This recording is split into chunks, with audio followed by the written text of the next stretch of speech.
importância que tem para o bom funcionamento de todo o organismo a importância de um bom sono, do sono. É fundamental.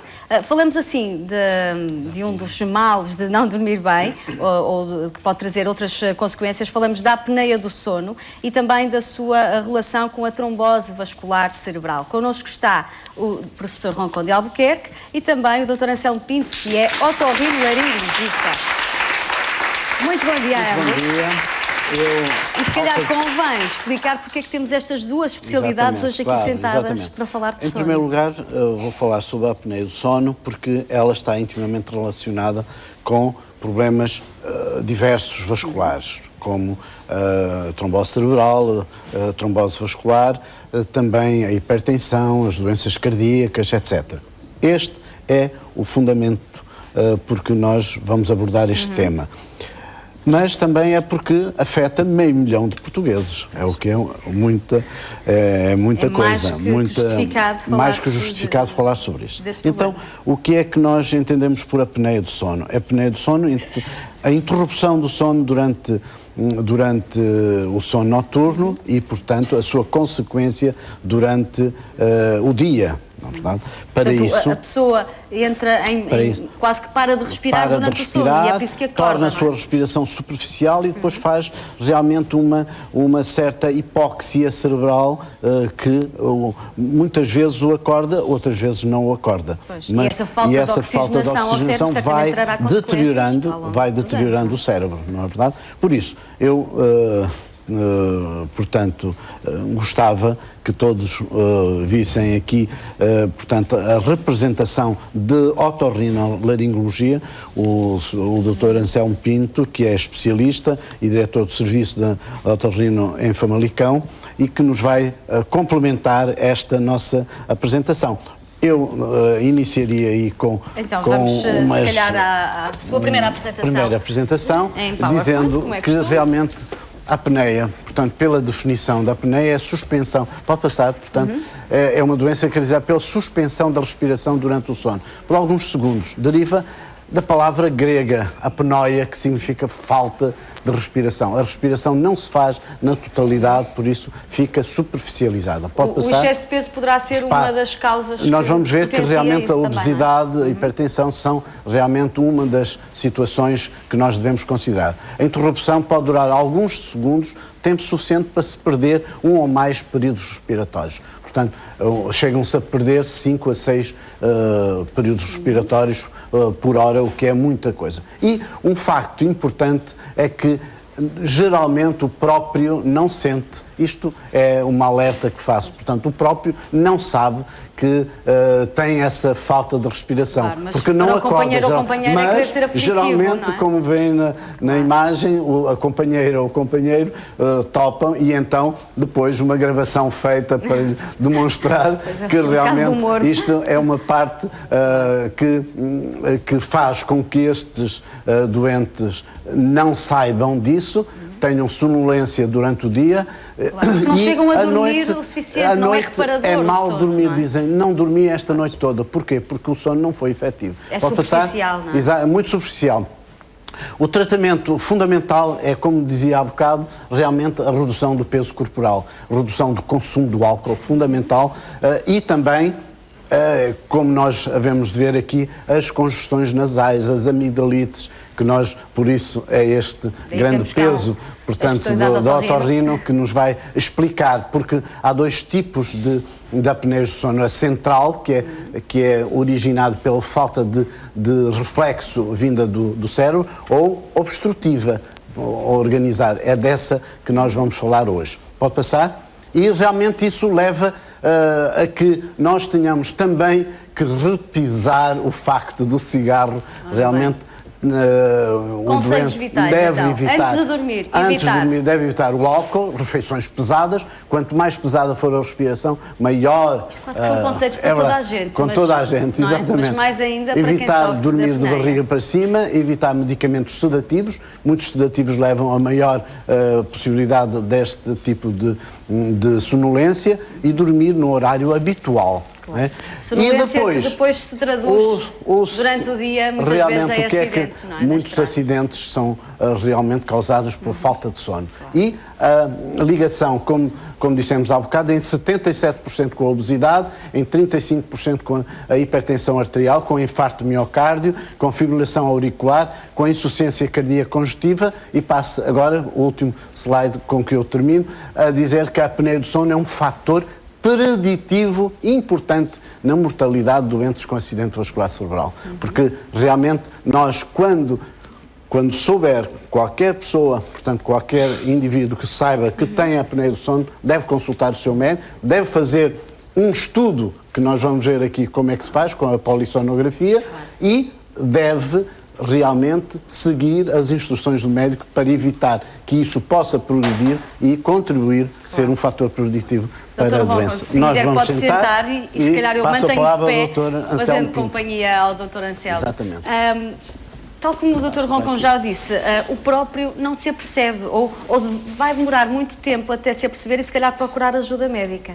É isso que lhe diz a sua experiência? Felizmente, atualmente, já há um alerta e deve-se, a situações como esta dos mídias, informar mais sobre o sono. O sono, de facto, dormir não é um luxo, é qualquer coisa que a natureza promove e que promove bem. Mas durante muitos anos andamos a menosprezar o nosso sono. Sim, porque... Isso ficava para segundo plano. Isso aí continuamos até a menosprezar e a maltratar, não é? Até na parte até na classe médica, muitas vezes, na própria consulta de clínica geral... Há mitos que existiam... Não é perguntado sobre o sono, não é? Não, porque como é que se dorme? Há mitos que existiam, não é? Sono, é que quantas horas? Dormir bem é dormir profundamente, ressonar como um santo, não é? Não é. Isso é dormir mal, não é? E realmente o que diz é verdade, que quando se vai ao médico muitas vezes não se pergunta então como é que está, não se pergunta como é que esteve, como é que dormiu. Exatamente. Porque afinal de contas nos últimos 3 anos devíamos ter dormido bem. Muitos problemas de saúde podem ter a sua origem falta de sono. Creio que não estou a exagerar se todas as especialidades médicas e mesmo parte social está sempre relacionada com o sono. Nós falamos, vamos comprar um T3 ou um T4, estamos a falar aos quartos. Quando falamos de um sem-abrigo, dizemos que ele não tem onde dormir. Se calhar não é a parte mais importante da vida dele, mas relacionamos-nos sempre com o sono. O sono é realmente importante. E quando dizemos que não conseguimos vencer o sono, nem que seja para evitar a morte, não é? É frequente, não é, o condutor dizer mais um bocadinho e eu paro já ali. Se calhar não tem tempo. É sempre mais um bocadinho. Isto é importante que quando o indivíduo pisca o olho, melhor é encostar. Porque não tem tempo. Nunca ninguém consegue dizer a que horas é que eu fui dormir. Porque não consegue. Ele diz mais ou menos. Exatamente. Porque há um momento em que ele fecha mesmo os olhos e dorme.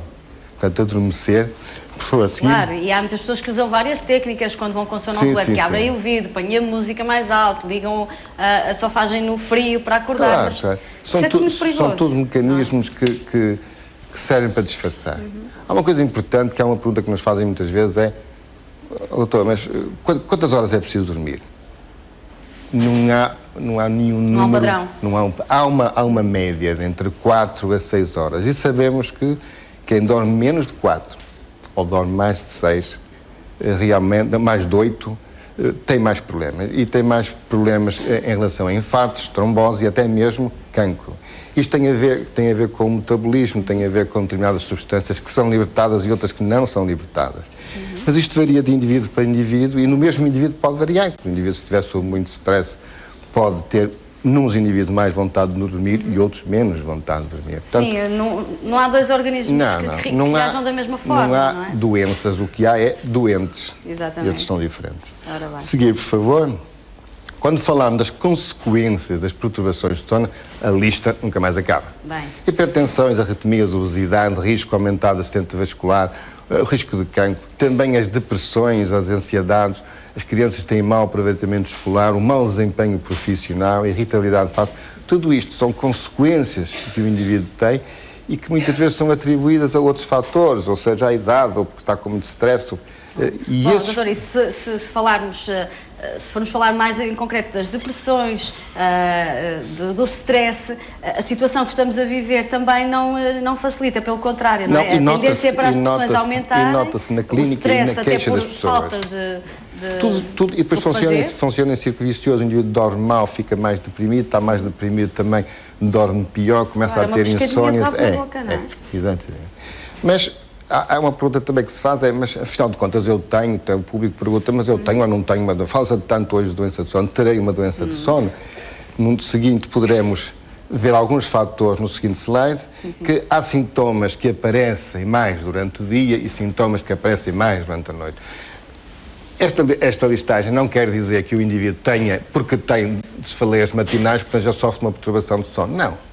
Há um conjunto de fatores depois que é preciso ver, que se ele tem cansaço, se tem uma sonolência maior, se começa a ter percas de memória, se tem uma história durante o dia de mais ansiedade sem razão de porquê. Portanto, hoje em dia já se pensa, se o indivíduo tem hipertensão, se o indivíduo tem cardiopatia, se o indivíduo tem algum problema vascular, terá também um problema de sono? Antigamente era exceção perguntar isto, hoje já se começa a relacionar. Infelizmente não tanto como se deveria. Desejável, não é? Bom, e é realmente um sem número de isto são sinais, sintomas que aparecem sinais então que podem levar a pessoa durante ao o dia, médico, não é? E daí que podem fazer suspeitar. No slide seguinte, nós mostramos o que é os sinais que aparecem, esses são mais frequentes. Normalmente é o companheiro ou a companheira que fala, ele ronca muito, eu nem posso dormir, portanto já temos dois problemas, temos o do companheiro que não dorme e temos passam a ser dois a não dormir, assim, não é? Eu costumo dizer que as pessoas que ressonam têm um problema deles. O companheiro pode mudar de quarto, de casa e até de companheiro. O indivíduo que tem a roncopatia é que não. Continua com e se tiver problemas, pode ficar com eles mesmo, não é? Portanto, e é importante, quando se fala em roncopatia, que nem todos que têm roncopatia têm apneia, nem todos que têm apneia também têm roncopatia. As insónias, paragem respiratória, a agitação, movimentos dos membros exagerado. Chamado síndrome das pernas inquietas, não é? Inquietas, exatamente. Porquê é que isso acontece, doutor? Isso tem a ver com vários fatores e essencialmente o que acontece, o indivíduo tem contrações musculares. Contrações estas, há indivíduos que não conseguem estar quietos, têm que estar sempre a mexer. Mesmo durante o dia, não é? Durante o dia. Tem esse... Descansam, como as crianças, descansam a mexerem-se. Indivíduos têm sonambulismo, que tossem durante a noite, que têm uma sensação de engasgamento, de estrangulamento, às vezes as pessoas queixam-se. Os terrores, há uma diferença entre terrores e pesadelos, saber... Quer dizer, o que é importante é que haja este alerta. Existe isto, então vamos ver se existe ou não existe uma perturbação de sono. Claro. No seguinte, por favor, se há uma perturbação das perturbações de sono, se nós puséssemos a lista, tínhamos que pôr cerca de 200 e muitas perturbações de sono. Elas começaram, digamos, a ser descritas lentamente. Por exemplo, a insónia, durante muito tempo, foi tida como um sintoma e não uma doença. Hoje já se sabe que pode haver mesmo uma entidade própria, que é a insónia, falta de dificuldade em dormir. A apneia de sono, o síndrome das pernas inquietas, a narcolepsia, que é rara, mas que encontramos, que é uma necessidade de dormir, digamos, impossível de parar. O indivíduo está a falar... É aquela pessoa que dorme em qualquer sítio. Estamos aqui os dois a falar e de repente eu caio a dormir e depois volto para a mesma conversa como se nada me tivesse acontecido. Não é? E esses momentos de sono podem durar quanto tempo? Podem durar minutos, normalmente nunca demoram mais. Esses sonos repentinos nunca demoram mais de 5, 6 minutos. Podem são reparadores, doutor? São reparadores? Não. O indivíduo tem é como se fosse uma ordem imperativa dele cair a dormir. A máquina apaga-se. Isto tem problemas gravíssimos a níveis profissionais, a níveis familiares. Acredito que sim, não é? Isso muitas vezes são tidos até nas formas mais leves como indivíduos preguiçosos, que não gostam de trabalhar, mas não tem a ver com isso. O bruxismo, que hoje se fala muito também, que é aquele ranger dos dentes, aquela contração dos dentes que pode acontecer, porque o bruxismo por si é um problema, mas ele pode trazer outros problemas, como por exemplo a fragmentação do sono, que causa sonolência durante o dia. Depois os distúrbios do sono REM. No seguinte, por favor. Se nós tivermos, este também é outro distúrbio muito frequente no nosso sistema, que é o jet lag, quer dizer, o indivíduo está aqui num horário e vai passar por um outro fuso horário, isto causa problemas e infelizmente, e a gente ouve falar que, por exemplo, os pilotos, por cada viagem que façam para os Estados Unidos, ficam 2 dias de descanso. Isso é mesmo necessário, não é? É mais do que necessário, é pouco. E é pouco. Infelizmente, o que acontece é que muitas vezes acontece que pronto, não se respeita. E isso pode ter consequências, pode ter consequências gravíssimas, não é? E já aconteceu.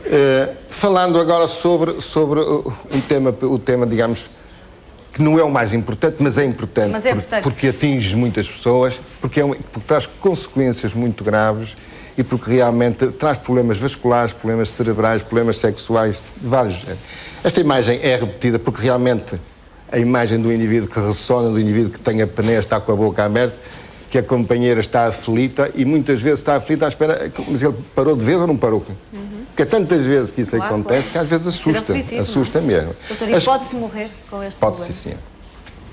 Não vamos pôr isto, alarmar não vamos pessoas, alarmar, mas é certo que a morte súbita pode estar relacionada com isto, portanto, por vários mecanismos, quer dizer, basicamente, nós vamos ver um bocadinho mais à frente, que na apneia do sono obstrutiva, há realmente uma paragem do fluxo.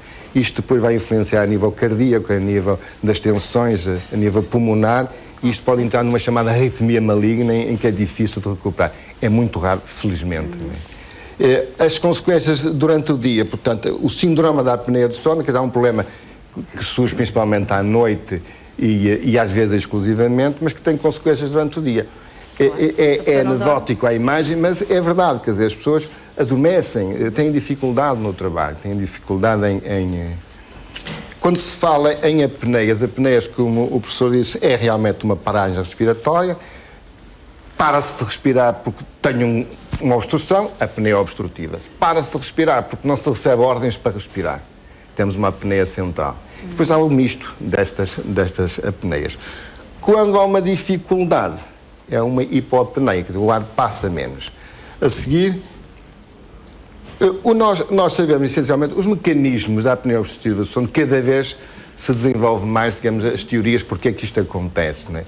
Mas basicamente, na obstrutiva, há uma obstrução esta que se dá a nível da entrada do ar. É bom frisar que a respiração é nasal, predominantemente. A respiração pela boca é acessória. De tal maneira que crianças que nascem com o nariz tapado podem morrer se não forem operados, porque não sabem respirar pela boca. Exatamente. E, portanto, temos que manter a boca aberta até fazer a cirurgia. O diâmetro diminui, muito em linhas gerais, sempre podemos comparar, ligarmos um aspirador lá de casa e termos aquele tubo rígido. Exatamente. Em vez de ter o tubo rígido, passando a ter um tubo de paredes muito moles, que colapsa. Pergunta-se, mas eu à noite não mudo de tubos. O problema é o que mantém durante o dia o tubo que vai do nariz até à coroa. São os músculos. Ora bem. Músculos. A dormir eles relaxam, não é? Relaxam, ficam mais colapsados. Por isso, tudo, quando seja medicamentos sedativos, álcool, tabaco, tudo, cansaço excessivo, pode relaxar o músculo e pode favorecer a apneia. Mas existem fatores anatómicos, pode haver um defeito anatómico, pode haver um defeito estrutural, o palato está muito descido, o céu da boca está muito descido, a língua ser muito grande, o excesso de gordura que é extremamente importante. 1 quilo da diferença faz diferença num diagnóstico deste. Portanto, muito respeito pelo peso e também pelos hábitos. Vamos passar. A apneia obstrutiva é tão importante que vai dar complicações cardiovasculares. Hoje não há dúvidas. Considera-se mesmo que o indivíduo tem problemas cardiovasculares, deve-se ver o que se passa com o sono. Ponto assente isto. Os acidentes de aviação, os acidentes de trabalho, há um risco aumentado 7 vezes. 7 vezes. É extremamente importante isto, quer dizer, termos respeito pelo sono. O seguinte, quais os mecanismos? Há uma hiperatividade do sistema nervoso simpático que vai dar complicações cardiovasculares. O seguinte, isto temos a certeza que existe. O seguinte, por favor, as complicações, porque na apneia do sono há essencialmente uma baixa de oxigênio repetida, mais ou menos. Nós, se compararmos que nós temos 4.800.000 células que vão buscar o oxigênio ao pulmão, mas coitadinho, se ele recebe pouco, ele vai ter que lá ir mais vezes, taquicardia. Se recebe pouco ainda não é suficiente, o coração promove uma taquicardia, um aumento, um esforço suplementar para o coração para manter o cérebro irrigado.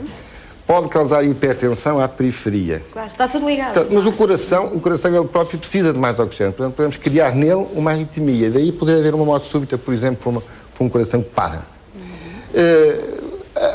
A A inflamação, a formação de determinados trombos, há determinadas substâncias que se libertam, determinadas modificações na parede do vaso sanguíneo e essas sim podem facilitar as tromboses. Pode acontecer nas crianças? Este slide é especialmente para dizer, sem entrar em muitos problemas, nós gostaríamos aqui a falar só disso, as crianças, a roncopatia nas crianças, sabemos que pode dar problemas cardiovasculares, pode dar problemas na escola, pode dar problemas em que nós dizemos a criança é intratável, é irritadíssima, não presta atenção, se calhar dorme mal. Exatamente. Portanto, importância na criança. Não quero mais referir quantas horas deve dormir uma criança a idade escolar. Pronto, uma criança, no mínimo.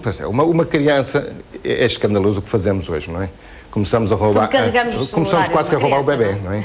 Porque acordamos o bebê, pomos o bebê na creche, tiramos o bebê da creche, andamos nisto, é muito violento. E depois esquecemos que uma criança que pode ter necessidade, a criança quando nasce tem quase necessidade de dormir 20 horas, não é? E, portanto, vai depois diminuindo, vai variando as cestas, diminuindo as cestas. Claro. Entra num ritmo muito apertado. É muito importante, sem entrar em alarmismos, porque também agora está-se a criar muita criança, chega-nos e diz, o pai diz, ele ressona, é para operar. Não, calma, não é assim. Claro. Mas é de se alertar que a criança também pode ter. Há que estar atento, não é? Ah, sim, senhor. Seguinte, por favor. A hipertensão, a hipertensão pulmonar, a cardiopatia, os infartos, a obesidade. Isto é um ciclo vicioso. Hoje sabe-se que o indivíduo que tem apneia de sono tem tendência a ficar mais obeso. Primeiro porque tem o centro de saciedade que está diminuído. O indivíduo que diz, aqui no centro que nós temos no cérebro, que nos diz, chega, já comeste que chega.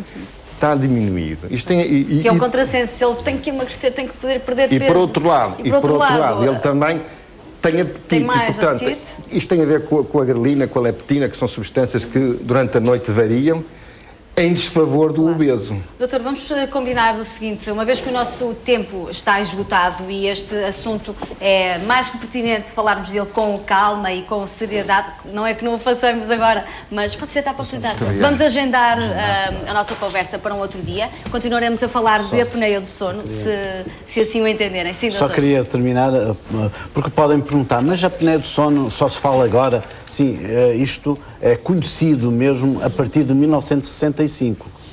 Antigamente já se conhecia que havia realmente uma falta de sono e que isso podia influir noutras doenças.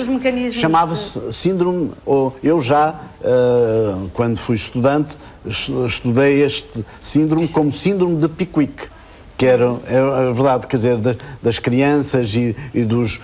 Nós até dávamos o exemplo do abade que dormia nas suas refeições muito copiosas. Portanto, isso já era um síndrome que se estava a reconhecer. E só foram os alemães e os franceses que em 1965 determinaram realmente e classificaram esta doença como uma doença de sono. Eu queria agradecer aqui ao doutor Agradeço ao professor e agradeço eu também. Pinto, e agradecer à Sónia pela sua magnífica interpelação às nossas Pela sua importância, situações. certamente voltaremos a falar deste assunto aqui na Praça da Alegria. Muito obrigada. Muito obrigado. Obrigada pela compreensão.